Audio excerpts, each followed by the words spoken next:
ഇതൊക്കെ പറഞ്ഞ ഓട്ടക്കാരുടെ ഒരു വീഡിയോ ഇട്ടുണ്ടായിരുന്നു. അപ്പം ഞാനത് എൻ്റെ വേണ്ടപ്പെട്ടവരുടെ പ്രഷറുകാരനെ അത് കളഞ്ഞതാ. ഒന്നാമത്തെ കാര്യം എന്ന് പറഞ്ഞു കഴിഞ്ഞാൽ ഞാൻ ഒരു വോയിസ് കേൾപ്പിക്കാം, നിങ്ങളതൊന്ന് കേൾക്ക്. ഇതൊക്കെ പറഞ്ഞാൽ മതി.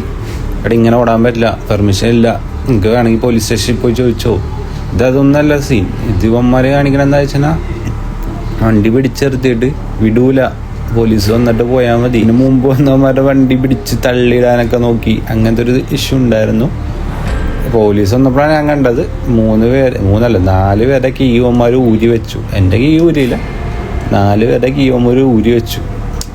സംഭവം ശരിയാണ്. നിങ്ങൾ ടാക്സും കാര്യങ്ങളും പെർമിറ്റും ഒക്കെ ഉള്ള അതായത് നിങ്ങൾ ഓടിക്കാൻ വേണ്ടി വന്നിരിക്കുന്ന ആൾക്കാരുണ്ട്. എന്ന് വെച്ചാൽ ബാക്കിയുള്ളവരെ ബുദ്ധിമുട്ടിപ്പിക്കരുത്. നിങ്ങൾക്ക് അത് പറയാം, മര്യാദയ്ക്ക് പറയാം. ഞാൻ നിങ്ങളെ തെറി പറഞ്ഞപ്പോൾ നിങ്ങൾക്ക് എങ്ങനെയാണ് ഫീലായത്? അതുപോലെ തന്നെയാണ് ഒരാളെ വഴിയിൽ ഇത്ര പേര് കൂടി തടഞ്ഞു നിർത്തി. പോട്ടെ, ഇയാൾക്കൊരു നാണന്മാരൊക്കെ ഉണ്ട്. ഇത്ര വഴി കൂടെ ആൾക്കാരൊക്കെ പോകുന്നതാ. നിങ്ങളുടെ ഗുണ്ടായിസൊന്നും കാണാൻ പറ്റുന്നില്ല എന്നാണ്. പിന്നെ എല്ലാവർക്കും അറിയാം നിങ്ങൾ ഈ മീറ്റർ ഒന്നും ഇടാട്ടോ ഓടണമെന്നും.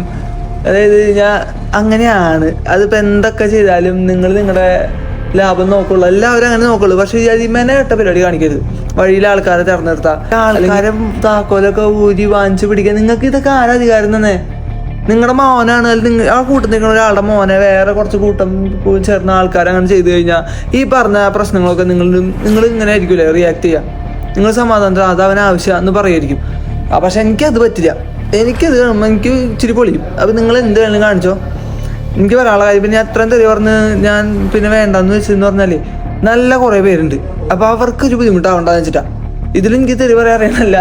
നല്ല കുറേ ആൾക്കാരുണ്ട്. അതായത് ഈ ഓട്ടോ ചേട്ടന്മാരിലെ കുറേ നല്ല ആൾക്കാരുണ്ട്. അപ്പോൾ ഞാൻ തെറി പറഞ്ഞപ്പോൾ അവർക്കും കൂടി അത് ബാധിക്കും എന്നുള്ളൊരു ഇത് മാത്രം ഞാൻ കളഞ്ഞ, അല്ലാണ്ട് പേടിച്ചിട്ടല്ല എന്ന് പറഞ്ഞാട്ടോ. അതായത് എന്നാലും എനിക്ക് എവിടുന്നേലും ഒരു അടി കിട്ടും.